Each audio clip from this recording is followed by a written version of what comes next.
Just like every other kid in the 6th grade, I'd finally managed to convince my parents to get me an iPod.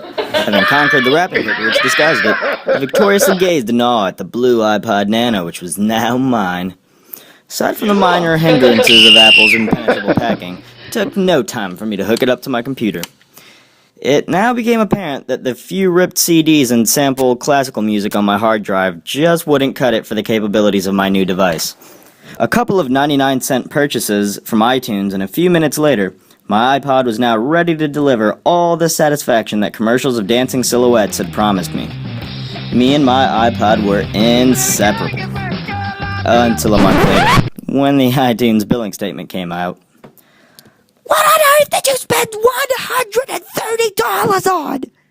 I guiltily looked anywhere but my mom's face, nervously shuffling through the 120-some tracks of gangster rap and some obscure jazz that were the unfortunate answer to my mom's question. I told her it wouldn't happen again. I tried to curb my musical indulgence, but the brief snippets of songs on TV and the radio were too tempting to not investigate in full. Searching for a cheaper iTunes alternative, I would soon come to find my gem. And so, I went on carelessly downloading music from Marilyn Monroe to Marshall Mathers and everything in between.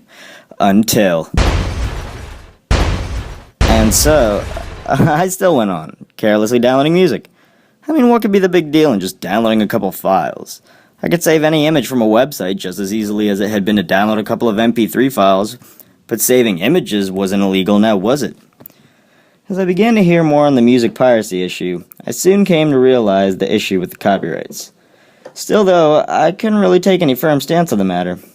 Sure, on one hand, if I'd spent so much time and money on creating music and people just stole it from me, I'd be angry too.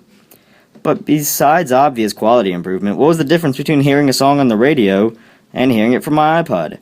I clearly didn't have to pay for the radio, or else I'd surely have never heard the end of it from my mom. Was downloading a few songs from the internet for free going to get the SWAT team called in on me? Sure, this meant artists wouldn't get as much money as they normally would have, but what's a couple of dollars to somebody that has a solid gold statue of them in the entrance to their LA mansion? Maybe I'd be more inclined to buy songs if they weren't an entire dollar each. If anything, artists were stealing money from their listeners. As a teenager in high school, I held dear to me every single dollar of my money. Just seeing an album cover and the name of an artist or a 50-second sample clip wasn't anywhere near enough information for me to make a decision about whether to spend a whole 99 cents or even $10 on music. Pirating music allowed me to listen to the content first, for free, and if I thought it was good, I could pay for it. If I was discovering artists I liked by downloading their music for free online, didn't artists realize how useful free content could be in gaining popularity? I'd seen artists such as A$AP Rocky and Action Bronson gain tremendous popularity by simply utilizing free content distribution mediums such as datpiff.com. If this strategy could work for the hip-hop realm, couldn't it also be used for other genres? Of course, that is if other musical pirates' behavior was similar to mine. Yet, artists were still speaking out against illegal downloading. Others were indifferent to it, and even others outright supported it. But how many artists fell into each category? Was the stigma on illegally downloading music due more so to the interests of the music industry, or artists themselves? Clearly, some further delving into the issue and research were needed to make any sort of accurate decision.